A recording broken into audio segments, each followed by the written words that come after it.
This is not the first time that Miss Karen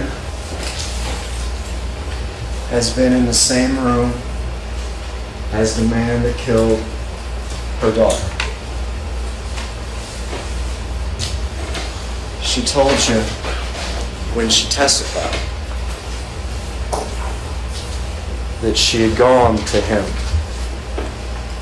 to Zach Adams, described the man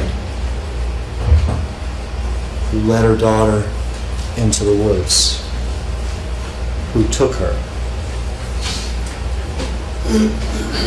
And she testified that he said that was shame.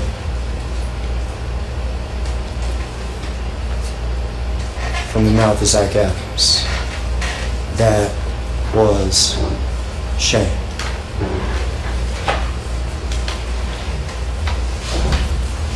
April 13th, 2011, Shane Austin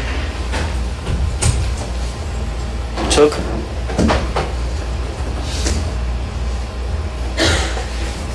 Through the woods. They kept her. They raped her in a barn. And then Jason and Zach took her to the river under a bridge. You stand in that place under the bridge, and there's water, there's trees, there's rock, there's cars. They whiz by on the I-40 bridge over the Tennessee River. A bridge that we've all crossed and crossed and crossed. But as you do it, you can't see down to this place at all. There on the rocks next to the river and the trees, stand in that place, you're all alone. All alone. But she wasn't all alone. Wrapped in a blanket under that bridge with the cars whizzing past, she was not all alone. Because two men, two bad men, one stood at her feet and one at her head.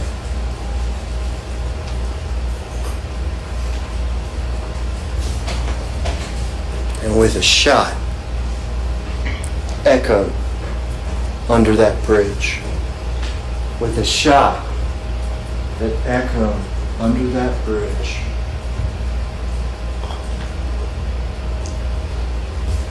those two men did what they chose to do.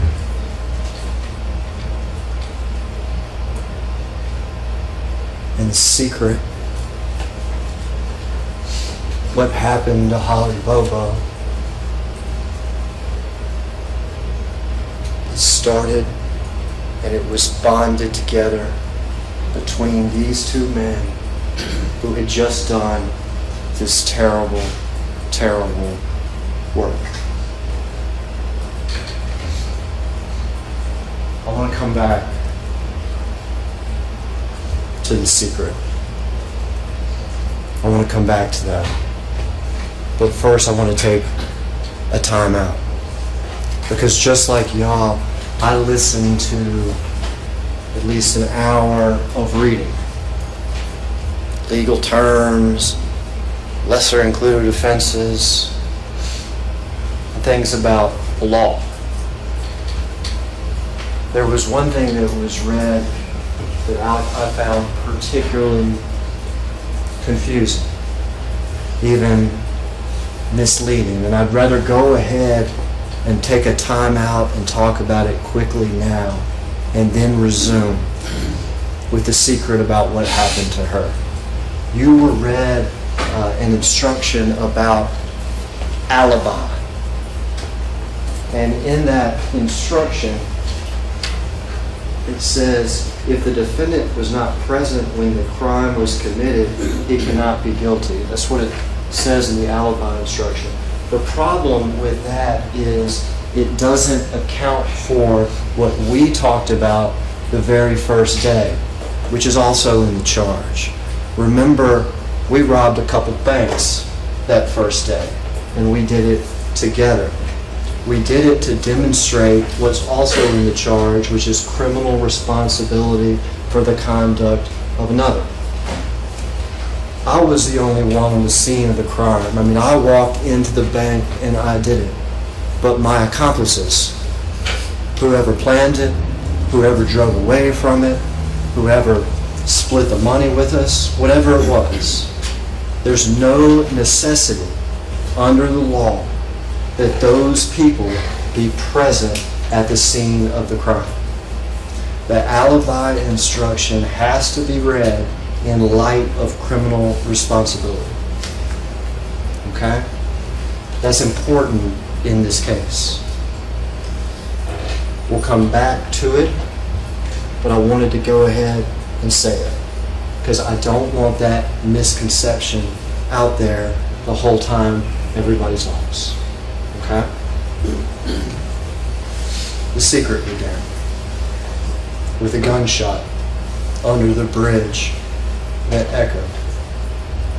These two men bonded together because of the terrible hands-on work that they just put in.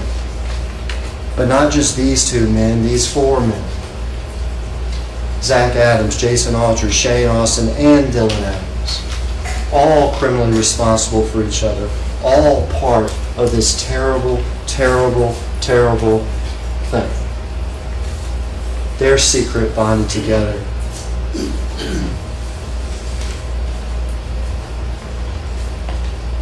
But even in the early days after that shot, the secret wasn't kept very good. If somebody had been listening, if somebody had just been listening, they'd realize that secret wasn't even kept through the first 2 weeks of this thing. Within 2 days, Holly's papers are found right there by Shane Austin's trailer. Other of her papers found right there in front of Shane Austin's grandmother's house. Within the first days, Zach Adams is seen by Trooper Rainey running frantically, sprinting, and then by the watchers in the woods, vacuuming mattresses and cars for hours after the police talked to him. The fear is that Holly's DNA was on him, and he had transferred it to his mattress or to his car, and he had to get rid of any trace of her. Within the first weeks, a girlfriend that he had lied to and that he had threatened already knew that he had done it. Within the first weeks, he has no alibi at all. Instead, he says he's with Shane and Dylan, the other people who committed the crime. Within the first weeks, Jason Autry tells the lie that I'm working on a farm. But what do you know? Once it's checked, absolutely not. All that within the first weeks of this investigation, if somebody had just been listening. The very day of the abduction, the night after the abduction happened, 911 has to come to his house. You want to know what mental state he's in? He's trying to get guns. He's trying to get a vehicle. He is crazy. fighting his grandfather, desperate. Within the first weeks, this secret had crack and crack and crack and crack in it. But nobody was listening. Agent Dykes, Investigation 101. Check their alibis. Check their alibis. But he didn't. Investigator Dykes, follow the facts. Instead, he came up with some theory about sexual predators. Follow the facts. Just the facts. Is that Dragnet? Just the facts. But he wouldn't listen. In those first few weeks, this thing could have been done. But he wouldn't listen.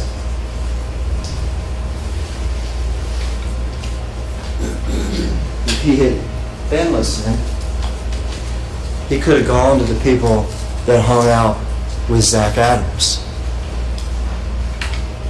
He could have asked Anthony Phoenix, and he would have heard that Zach said, I couldn't have picked a prettier bitch. It was fun. He could have gone to Jamie Darnell, and he would have heard, he said he can't clear his name. He's in too deep. He could have gone to Carl Statler and heard, he said Shane hit it. He said he did it. Could have gone to Cooper and Kirk, the inmates in the lockup, and he could have heard, tell my brother, Dylan, to shut his mouth, or else I'm going to lay him in a hole beside her.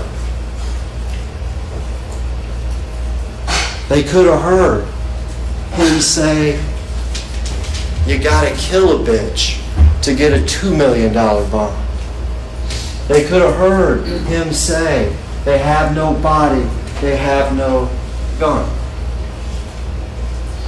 They could have heard person after person after person that hung out with him and was around him. And this already cracked secret could have been done. Finally,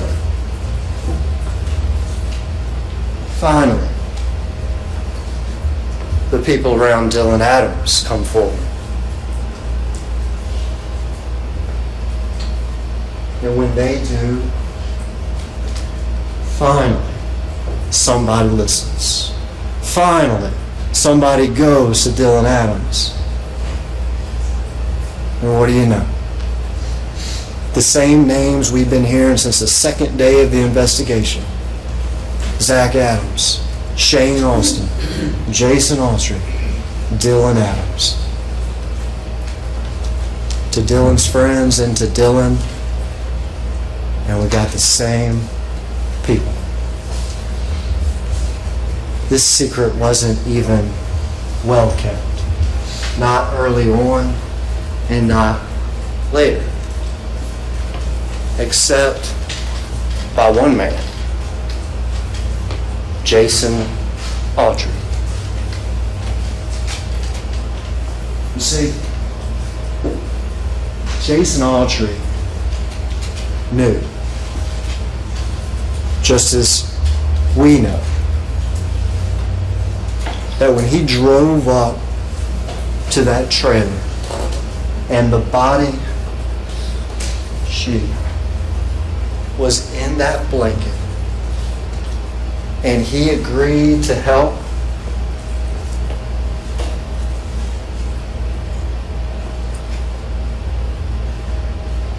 he was in it for the whole thing. He was in it for the whole thing.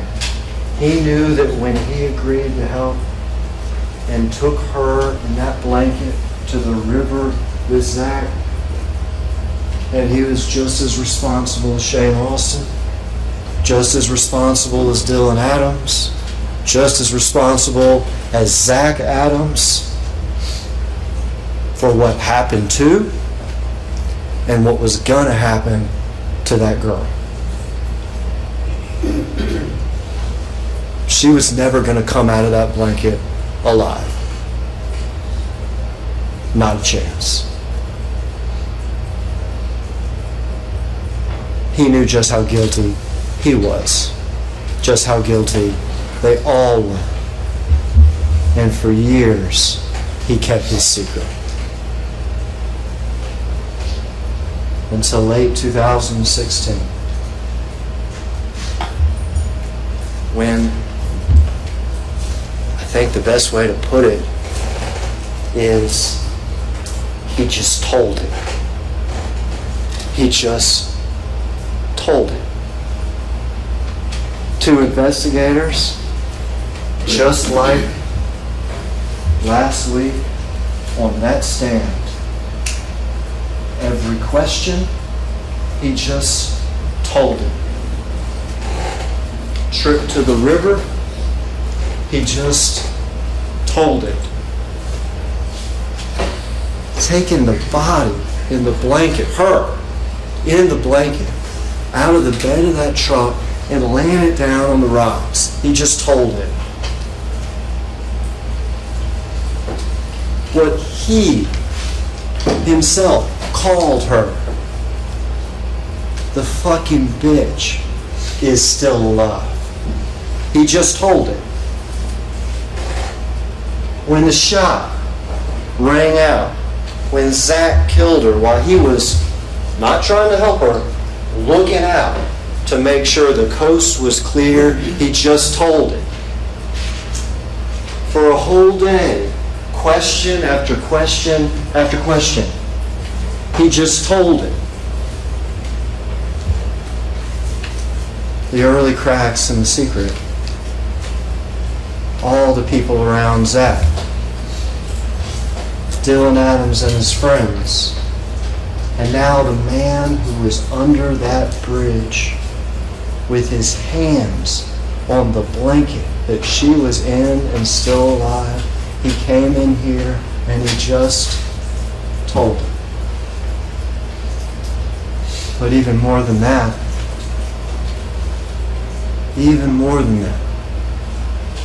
his account is corroborated and corroborated and corroborated. What did he tell us Shane was doing when he pulled up?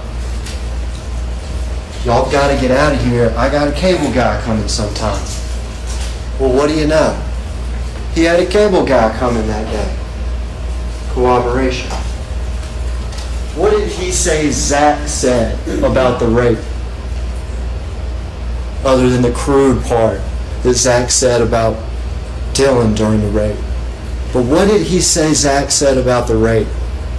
He said we had to end early because somebody started cutting their grass. We had to get out of there because somebody started cutting their grass. Well, what do you know? Brian Vick, the neighbor to Shane's grandmother, where that barn is, the neighbor, what was he doing that morning? Cutting his grass. Cutting his grass. Jason tells us, later that afternoon, we go to Victor Dinsmore's, well, not his house, he's working at Miss Dottie's house. He says there's a scuffle or a fight. Something about hitting it. And what do you know? Victor Dinsmore describes the same thing that afternoon. But not just that. The particularly interesting part of that is Jason says, you know, Victor was there, but some unidentified, that was his word, unidentified female was there. Well, what do you know? Debbie Doris, the clean woman. And what did she see? Men. Including who? Jason. Objection, Your Honor. He's arguing facts on the evidence. It's up to the jury what the facts are. What do you know? She saw men. Including who? Jason. Corroborated. Jason tells us how, because he was dropped off at the church. He was dropped off at the church after they came back from the bridge. When the body was disposed of, he wasn't there, and he told us he doesn't know where it was, except that Zach had told him near Kelly's Ridge. So he told us he went out there looking for it one day after this. He said he went up to a house pretending like he was asking to fish, but the people wouldn't let him. Well, what do you know? What do you know? Within 2 weeks of this crime, Miss Brenda O'Brien calls in, and it's documented.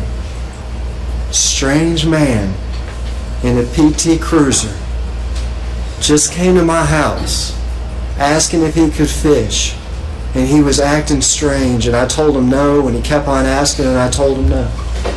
Well, what do you know? That's exactly what Jason had said. Corroborated and corroborated and corroborated. But even that, there's more. Because what did Jason say in late 2016? Shane Austin and me sold the gun. The gun. No body, no gun. Sold the gun to Victor Dinsmore. Go to Victor Dinsmore. Gun was disposed of over by Joe Holiday Road. Small little street. Years and years and years ago. They sold it to me sometime after Holly was killed. And that's where I got rid of it, me and my wife. And what do you know?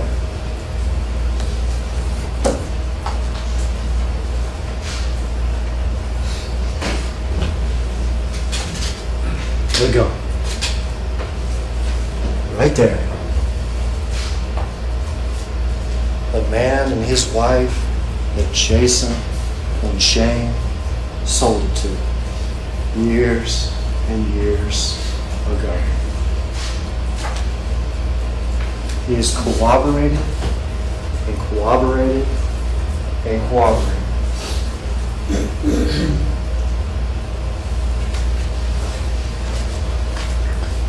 Early cracks.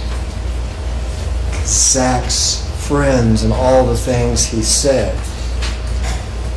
The friends of Dylan Adams, Jason Autry just told it, and he was corroborated and corroborated and corroborated. But even then, there's more. 2 confessions, admissions, while he was in jail to 2 entirely different people. Christopher Swift, who doesn't, is he lying on Zach? Is Christopher Swift lying on Zach? He told us he doesn't even want to believe that Zach is capable of doing this. But nevertheless, he tells you what Zach said. I was there for the worst part of it. I was there for the worst part of it. One of us killed themselves. I was there for the worst part of it. Talking about Holly. And explained later that one of us, Shane Austin, killed himself. Corey Rivers. Entirely different person. Who sat up straight, bright-eyed, and told us and answered every question about his past, his horrific childhood, what happened to him, what happened to his mother,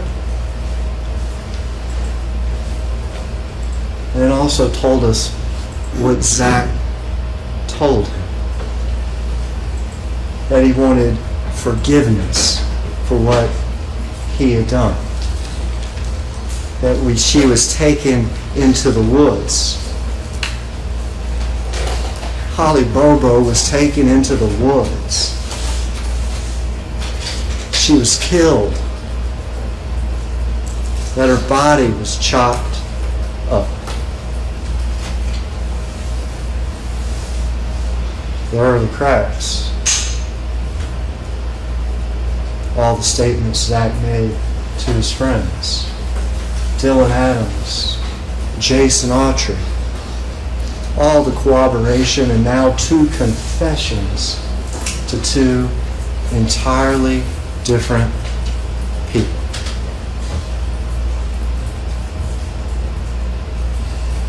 So why do I have to hear so much in this trial about other things?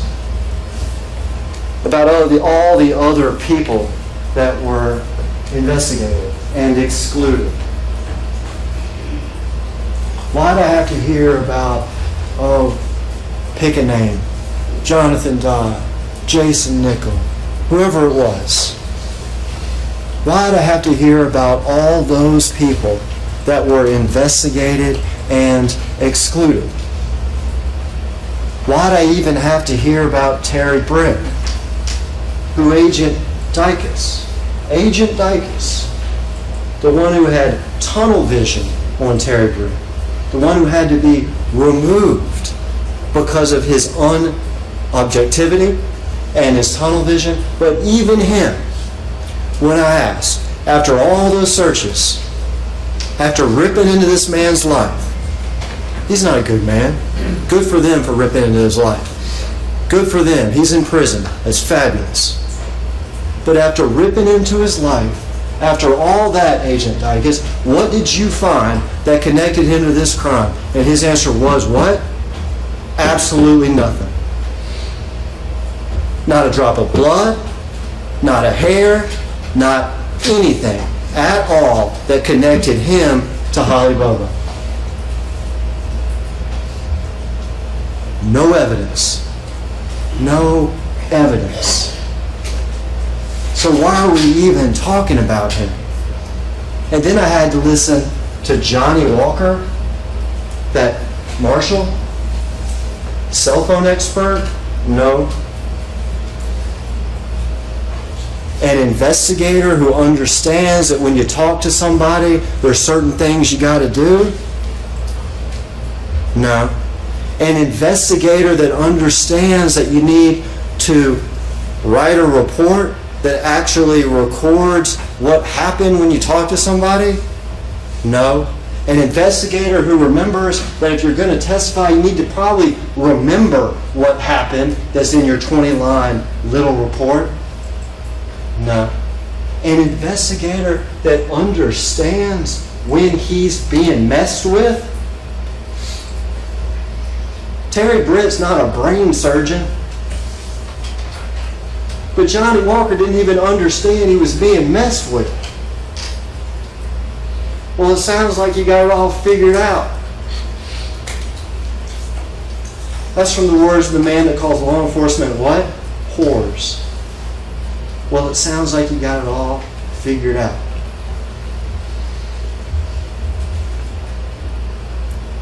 He came in here to say that? Johnny Walker came in here to say that? Why don't, Mr. Walker, you look at the evidence? Why don't you look at the evidence? Were you aware, Mr. Walker, that as we sit here right now, We've heard 7, 8, 9 people say what Zach Adams said about killing her. Mr. Walkers, you sit here right now. Do you know we've heard 2 different people, entirely different people, testify about how he confessed to them? Mr. Walkers, we sit here right now. Do you know they went to Dylan Adams' friends? Do you know they went to Dylan? Do you know Jason just sat in this courtroom for a whole day and just told it? Did you know that his entire story corroborated? No. Yet we had to listen to it. Don't tell me about that. Don't tell me about that. Don't tell me about the 4 times in 3 years that Terry Britt searched bad porn. Don't tell me about that. Tell me about the facts and the evidence in this case. We spent way too much time on speculation that had already been shot down, on suspects that had already been shot down. And we even heard Agent Dykes himself admit from his suspect, Terry Britt, that we found, quote, absolutely nothing.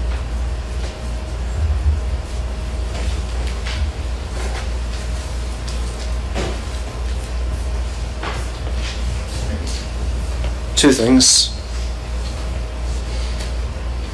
The math. The math in this case is actually pretty simple. The only question in this case is, do you have the right people? Because everyone agrees. She was taken, she was kidnapped, and that kidnap started when she was taken, and it continued all the time until she was killed. That she was taken, that she was kidnapped, that she was raped, and that she was murdered. You just listened for an hour about lesser included offenses or something like that. I heard crazy stuff, like negligent homicide or like sexual battery. I heard crazy stuff, and the only things at issue in this trial are not whether or not she was murdered, because she was. Not whether or not she was murdered in the perpetration of a felony, because she was. Not whether or not she was kidnapped, because she was. Not whether or not she was raped, because she was. The only question is, do we have the right people? And the math on that is pretty simple. 4 people. Zach Adams, Jason Autry, Dylan Adams, Shane Austin. 4 people. 1 killed himself. The one at the coon hunt. The one looking at her. The one with the hidey holes behind his house. The one with the papers 75 yards from his front yard. The one with the heat coming down on him. 1 killed himself. Dylan Adams. They went to his friends. They went to him. And what do you know? After they did, got the right people. Jason Autry. He just sat in here and told it. You got the right people. Zach Adams. Lynn Bobo. Face to face with him. In the same room. The man that took her into the woods. And he said, that was Shane. That was Shane. He didn't say, I don't know who that was. He didn't say, oh, that was, pick a name. Pick a name that we've heard. Doesn't matter. James Barnes. He didn't say it was Terry Britt. He didn't say, I got no idea. He said, that was Shane Austin. 4 people. 4 people. Do we got the right people? You can go one by one by one by one.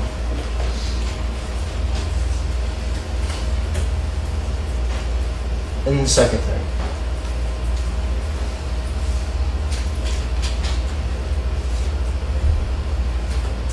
In any case, there's details that matter, and then details that don't. We talked about that the first day, what color shirt people were wearing, or exactly what time something happened. We talked about any case has all sorts of details, but some details can be real important. It was just two more witnesses. There was so many witnesses that got on the stand, but it was just like the others, two more witnesses.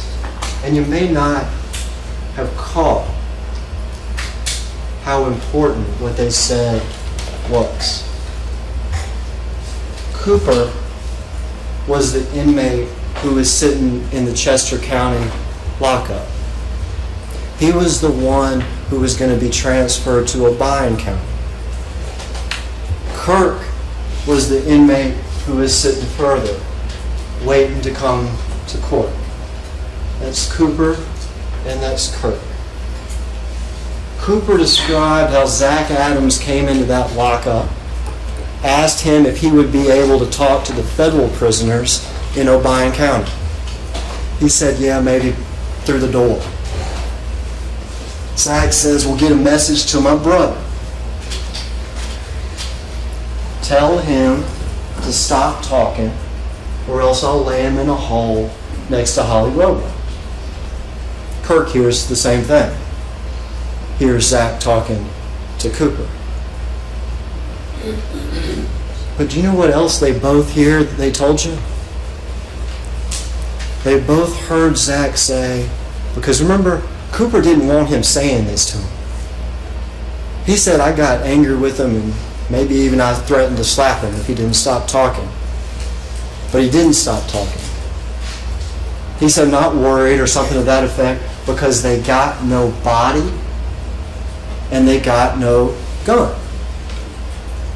Remember that? Not just from Cooper, but from Kirk.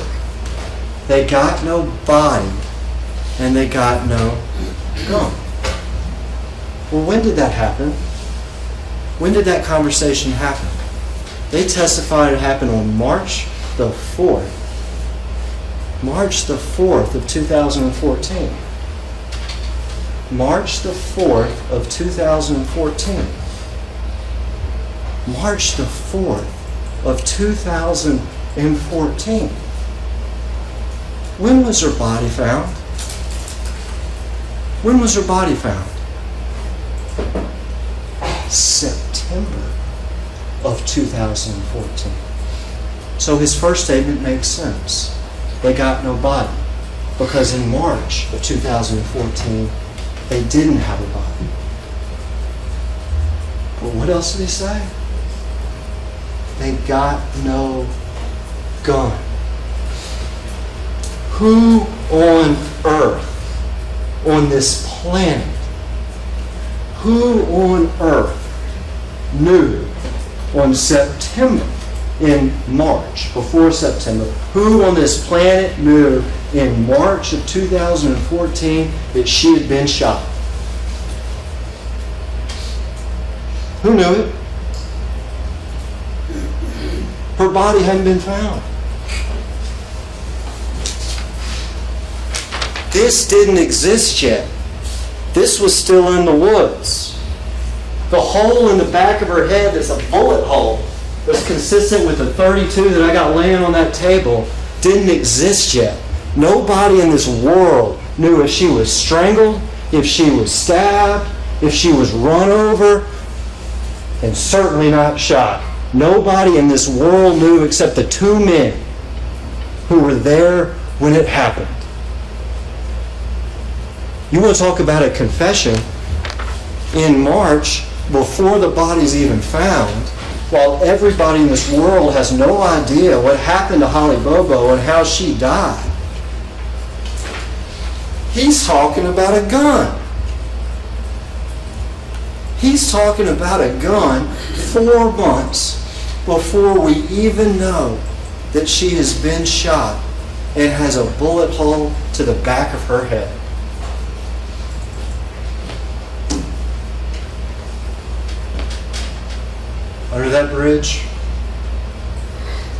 Under that bridge, you're all alone.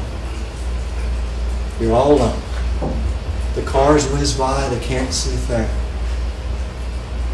Under that bridge, she wasn't alone though, because she had two men, and they had a gun, and they killed her.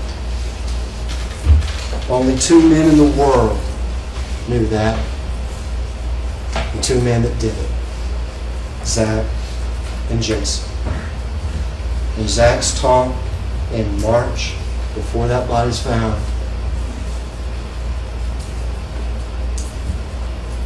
tells you everything you need to know. We spent time in this trial almost like a time machine, going back to 2013 and the status of the investigation, for whatever reason, of 2013. But this isn't 2013. This is 2017. And now, 6 years later, and 2 weeks in this room, with the man that killed her daughter, it's time to do what is right. It's time to listen to the evidence, to make decisions on the evidence. What matters. Time's now. Time is now.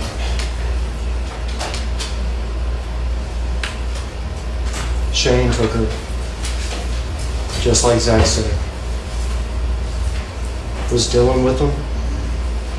Was Zach with them too? But after Shane took her, they all raped her. They all still had her kidnapped. Zach and Jason drove her to the river where they killed her. Then they drove real fast back, dropping Jason off at the church. Just like the defense's own cell phone expert said, the phones are consistent with Shane Austin taking her going to Yellow Springs where that barn is and being raped. And then Jason and Zach going to the river. Dylan getting rid of her phone and her property. Killing her. And coming back real fast. Dropping Jason off out of all things church. It's time for this thing to end.